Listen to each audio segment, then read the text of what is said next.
ಆಮೇಲೆ ಇನ್ನೇನಾರ ಕೇಳೋದಿದೆಯಾ? ಇನ್ನೊಂದು ವಿಚಾರ,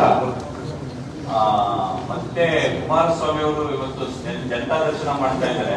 ಅದಕ್ಕೆ ಕ್ಯಾಬಿನೆಟ್ ನಲ್ಲಿ ನನಗೆ ಡಿಸಿಷನ್ ಮಾಡಿದ್ದಾರೆ, ಯಾವ ಅಧಿಕಾರಿಗಳು ಹೋಗಬಾರ್ದು ಅಂತ ಆದೇಶ ಹೊರಡಿಸಿದ್ದಾರೆ ಸಿಎಂ ಮತ್ತೆ ಡಿಸಿಎಂ ಅಂತ ಹೇಳಿದ್ದಾರೆ. ಜನತಾ ದರ್ಶನಕ್ಕೆ ಕುಮಾರಸ್ವಾಮಿ ಜನತಾ ದರ್ಶನ ಇದು ಜನತಾ ದರ್ಶನ ಮಾಡೋದು ಚೀಫ್ ಮಿನಿಸ್ಟರ್ ಮಾಡ್ತಾರೆ. ಅದು ಹಿಂದೇನೂ ಕೂಡ ಇದು ಹೊಸದೇನಲ್ಲ, ಇದನ್ನಿದು ನಡ್ಕೊ ಬಂದಿದೆ. ಅವಕಾಶದಲ್ಲಿ ಲೀಡರ್ ಅಂತ ಅಪೋಸಿಷನ್ಗೆ ಮಾಡಕ್ ರಿವ್ಯೂ ಮಾಡಕ್ ಬಿಡಲ್ಲ ಅಂತ ಆದೇಶ ಹೊರಡಿಸ್ಬಿಟ್ರು ಅವರು ಬಿಜೆಪಿಯವರು. ಲೀಡರ್ ಅಂತ ಅಪೋಸಿಷನ್ಗೆ ರಿವ್ಯೂ ಮೀಟಿಂಗ್ ಮಾಡಬಾರ್ದು ಅಂತ ಆದೇಶ ಹೊರಡಿಸ್ಬಿಟ್ರು. ಇದು ಕುಮಾರಸ್ವಾಮಿಗೋಸ್ಕರ ಮಾಡಿರ್ತಕ್ಕಂಥದ್ದಲ್ಲ, ಹಿಂದಿನಿಂದ ಇದನ್ನ ಮುಂದುವರಿಸ್ತಕ್ಕಂಥ ಕೆಲಸ ಮಾಡಿ ಕುಮಾರಸ್ವಾಮಿ ಅವ್ರಿಗೋಸ್ಕರ ಮಾಡಿರೋದಲ್ಲ. Sir, yesterday you have tweeted saying that BJP has not respected Swami Vivekananda.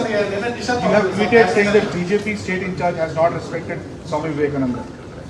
ಅವ್ರು ಯಾರನ್ನೂ ರೆಸ್ಪೆಕ್ಟ್ ಮಾಡೋದಿಲ್ಲ. ಅವ್ರು ಹಿಂದುತ್ವ ಬಿಟ್ಟು ಬೇರೆ ಏನು ಮಾಡೋಲ್ಲ. Sir, in English, sir, same reply. They follow only Hindutva. They are not going to human beings. They are not respecting human beings. They are following only Hindutva.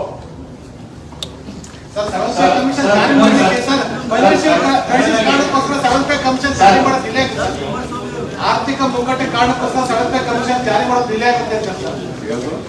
ಆರ್ಥಿಕ ಮುಗ್ಗಟ್ಟು ಕಾರಣಕ್ಕೋಸ್ಕರ 7th ಪೇ ಕಮಿಷನ್ ಜಾರಿ ಮಾಡಿ 7ನೇ ವೇತನ ಆಯೋಗ sir ಸರ್ಕಾರ ಪ್ರತಿಭಟನೆ ಮಾಡಕ್ಕೆ ಹೋಗ್ತಾರೆ. ಸರ್ಕಾರಿ ನೌಕರರು ಸರ್ ಡಿಸಿಎಂ ಸರ್ ಕ್ಯಾಬಿನೆಟ್ ಮುಂದೆ ಬಂದು ಚರ್ಚೆ ಆಗಬೇಕು. ಚರ್ಚೆ ಆಗಲಿ ಈಗಾಗಲೇ 17% ಕೂಡ ಒಪ್ಕೊಂಡಿದ್ದೀವಿ. 27% ಅವರು ರೆಕಮೆಂಡ್ ಮಾಡಿದ್ದಾರೆ. ಅದು ಕ್ಯಾಬಿನೆಟ್ ಮುಂದೆ ಮಾಡಿ ಚರ್ಚೆ ಮಾಡಿ ಟಿಕೆಟ್ ಸರ್ 28 ಪ್ರತಿಭಟನೆ ಮಾಡ್ತಾರೆ sir. Kumaraswamy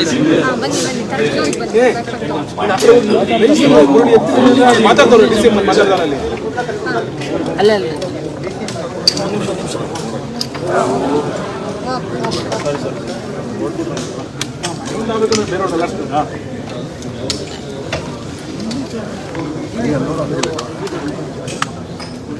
sir D K Kumaraswamy Janata ದರ್ಶನ ಸಂಬಂಧಪಟ್ಟ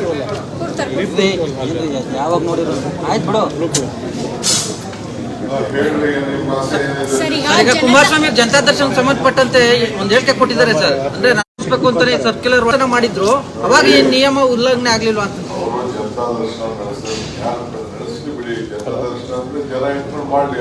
ಅಲ್ಲ ಸರ್, ಅಧಿಕಾರಿಗಳು ಹೋಗ್ಬಾರ್ದು ಅಂತ ಹೇಳಿ ಸೂಚನೆ ಕೊಟ್ಟಿದ್ದೀರಾ ಅಂತ. ಮಾಮೂಲಿ ಪ್ರೋಟೋಕಾಲ್ ಏನಿದೆ ಆ ಪ್ರೋಟೋಕಾಲ್ ಇನ್ವೈಟ್ ಮಾಡ್ತಾರೆ. ಹಳ್ಳಿ ತಿರುಗ್ಲಿ, ಯಾರು ಬೇಡ ಅಂತ ಹೇಳ್ತಾರೆ. ಹಳ್ಳಿಗಾರ ತಿರುಗಿ ಯಾರಾದ್ರೂ ನೋಡ್ಲಿ, ಪ್ರೋಟೋಕಾಲ್ ಗೌರವದಿಂದ ಒಬ್ಬ ಮಿನಿಸ್ಟರ್ ಏನು ಯಾವ ರೀತಿ ರಿಸೀವ್ ಮಾಡಬೇಕು, ಎಂಪಿ ಯಾವ ರೀತಿ ರಿಸೀವ್ ಮಾಡಬೇಕು ಮಾಡ್ತಾರೆ.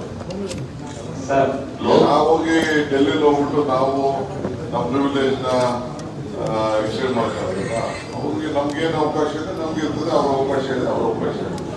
ಜನಕ್ಕೆ ಹೋಗೋದು ಬೇಡ ಅನ್ನೋರು ಯಾರು ಬೇಡ ಅಂತ ಹೇಳ್ತಾರೆ. ನಮಗೂ ಇದಕ್ಕೂ ಸಂಬಂಧ ಇಲ್ಲ, ನನ್ಗೆ ಗೊತ್ತೇ ಇಲ್ಲ. ನನಗೆ ಸರ್ಕಾರ ಜನರಲ್ ಇವೆಲ್ಲ ಏನು ಪ್ರೊಸೀಜರ್ ಇದೆ ಆ ಪ್ರಕಾರ ಆಗ್ತಾ ಇರ್ತದೆ. ಸರ್ ಲೋಕಸಭಾ ಚುನಾವಣೆ ಆದ್ರೆ ಸ್ವಲ್ಪ ಕಲನ ವಿರಾಮ ಆಗಿದ್ದು, ಈಗ ಮತ್ತೆ ಶುರುವಾಗಿದೆ. ಸಿಡಿ ಫ್ಯಾಕ್ಟರಿ ಈಗ ಮೂಡ ಫ್ಯಾಕ್ಟರಿ ಶುರು ಮಾಡಿದ್ದಾರೆ ಒಬ್ರು ಕಾಂಗ್ರೆಸ್ ನಲ್ಲಿ. ಸಿದ್ದರಾಮಯ್ಯನವ್ರನ್ನ ಕುರ್ಚಿ ಇಳಿಸೋದಕ್ಕೆ ಪ್ಲಾನ್ ಮಾಡ್ತಾ ಇದ್ದಾರೆ. ಸಿಎಂ ಕುರ್ಚಿ ಟವರ್ ಹಾಕಿರೋದೇ ಈ ಕೆಲಸ ಮಾಡ್ತಾ ಇರೋದು ಅಂತ ಆರೋಪ ಮಾಡ್ತಾ ಇದ್ದಾರೆ. ಬಹಳ ಸಂತೋಷ. ನನ್ನ ನೆನೆಸ್ಕೊಳ್ಳಿಲ್ಲ ಅಂದ್ರೆ ಕೆಲವು ನಿದ್ದೆಲ್ಲೂ ಬರಲ್ಲ.